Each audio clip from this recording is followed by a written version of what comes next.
Hello and welcome. I'm Lee from Penfold. I'm here with my colleague Aidan, and we're going to help you try and answer the question how much you should be saving into your pension. So, Aidan, first of all, how long have you been working for Penfold now? Coming up for 2 years. Okay, and what was your attitude to how much you should save your pension before you worked at a pension company?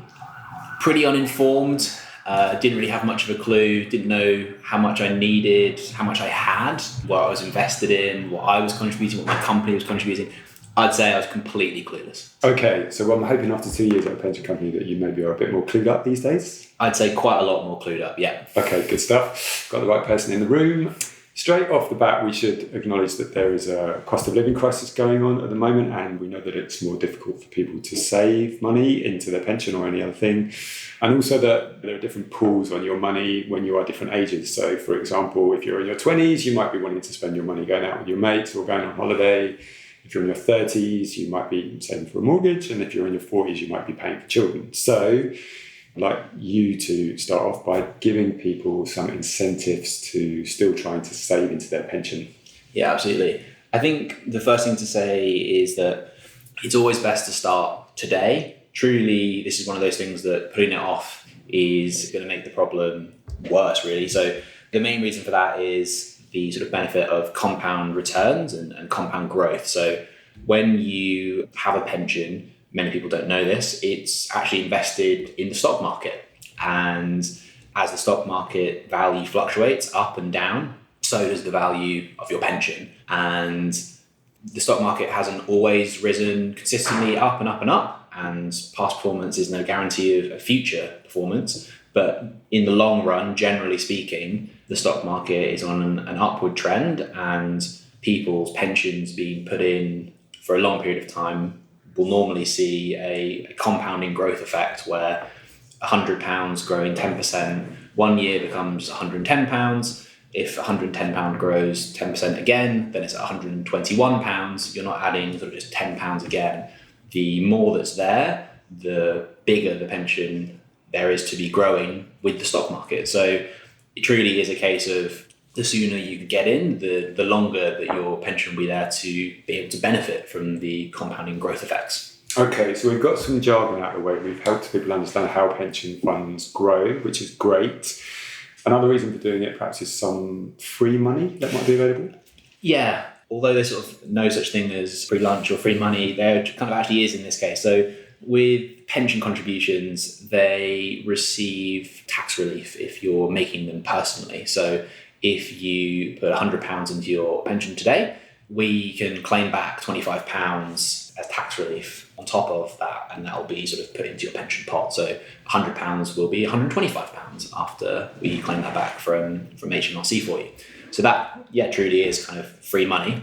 The other place that people don't realise that there's lots of money going into their pension is actually from their company, from their employer. If you're in full-time employment, your company has to put in money into your pension on your behalf. Okay, so this is auto-enrolment that came in about 10 years ago, and there's a minimum amount, I think a legal minimum amount, which I think is 3% from your employer and 5% from you, is that right? Absolutely, yeah. Okay, fine. So that's compound growth or compound returns. We've got some tax relief and we've got some company contributions. But we should get back to the question that we're actually trying to answer here, which is how much should we actually be saving into our pensions? How can we start to work this out? I think the first thing to think about is when you might expect to retire. The earliest you can access your pension is at 55, but if you lived to 70 to 80, fingers crossed to sort of 90 and beyond, that's a lot of time to survive on whatever pension assets you might be able to draw down from at 55. So thinking about when you're looking to finish working, thinking about sort of how long you might need to live on in retirement and what your life circumstances are like is a really, really important thing to sort of personally reflect on and kind of plan and budget around, really. Like how many years you think you're going to have to pay for when you decide to start working. That's really what we're talking about, isn't it? Yeah, absolutely. Yeah. Can we think about any other savings, for example, that people might have? This is a really, really big one and a really good reminder there. Lots of people actually already have lots of pension savings they've already accumulated in their lives. If you recall me describing how all the companies are putting money aside into your pension, just because you weren't conscious of that when you were working somewhere 5, 10, 15 years ago, doesn't mean that there might not be pension savings there for you to draw down from later in life. They will be sort of scattered around with lots of different pension providers, but they are absolutely your pension savings that can fund your retirement in later life. Okay, so we should mention at this point, a bit of a plug for the Penfold app, that you can track down some of these pensions through the app. There's a Find My Pensions tool in there. But also, when we think about these other pensions, does that make it more difficult if they're all scattered around to actually have a clear picture of how much you've got in total? Yeah, it's really difficult to get a sense of actually how much pension and wealth do I have? How much can I draw down from across my retirement at the end of my life? And also, sort of just practically speaking, when you want to start accessing that money, would you rather have sort of a relationship with one person or many? So you can combine or consolidate your pensions through the Penfold app as well? Yeah, absolutely. And as you point out, we have a bunch of features to try and make that as easy as possible. From the point of, if you don't know who your previous employer's pension provider was, we can try and help you find that. If you know who the provider is, but you don't have lots of details, we can absolutely help you track that down. And if you have all the details about where that pension pot was and the policy numbers and all the information that we require, we'll be very happy to get that process for you as quickly as we can. Okay, excellent. All right, I think we should try and return to the point, and that is to see if we can land on a figure for people when they have to think about, the size of their pension pot. That will help them figure out how much they need to be saving. So are there any simple ways where we can identify how much we might need?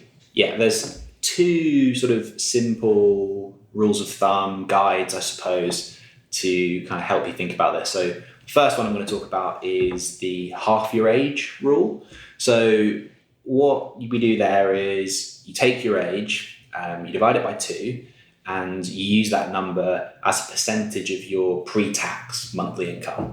So if I use a simple example, let's say you're 30 years old and you're earning £36,000 a year. That's £3,000 per month as your sort of pre-tax, your salary amount. If you half your age, that's 15. 15% of that £3,000 a month figure is £450. So that's how much you would need to be saving per month into your pension. Okay, well, so if you're on £36,000 a year and we're asking you to save £450 a month, that still sounds like quite a lot of money. Well, remember what I said about the company contributions. That doesn't all have to come from contributions that you're making and being deducted from your take-home pay. Okay, and there's a tax relief as well? Yeah. Okay, fine. You mentioned there were 2 ways that people could work out a figure. Yeah, the other one is the 2/3 rule. So 2/3 rule is where you take your current salary, you work out what 2/3 of that number is, and you use that as your retirement income that you would need to live on for the years of your retirement. So if we go back to that example of earning £36,000 a year, if you had 2/3 of that, that would be £24,000. If you were planning to live for 20 years in retirement, or if you needed 20 years worth of retirement funds, you would take that £24,000 and times it by 20. That gives you a figure of about £500,000. Okay, £500,000, that's a lot of money. It is. It's quite a lot of money.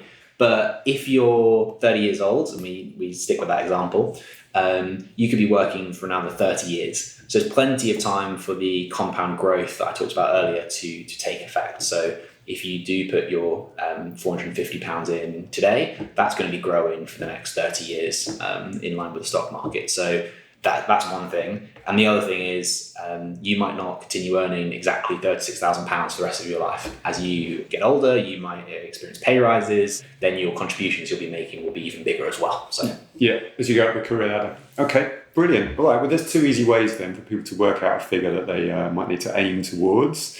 And to all our listeners, thank you very much for joining us. We hope that you've got some value out of this and you've got more of an idea how much you need to save into your pension. A reminder that the value of your investments can go down as well as up. And if you want to dig a bit more into this subject of how much you should save into your pension, we've got plenty more information on our website at getpenfold.com.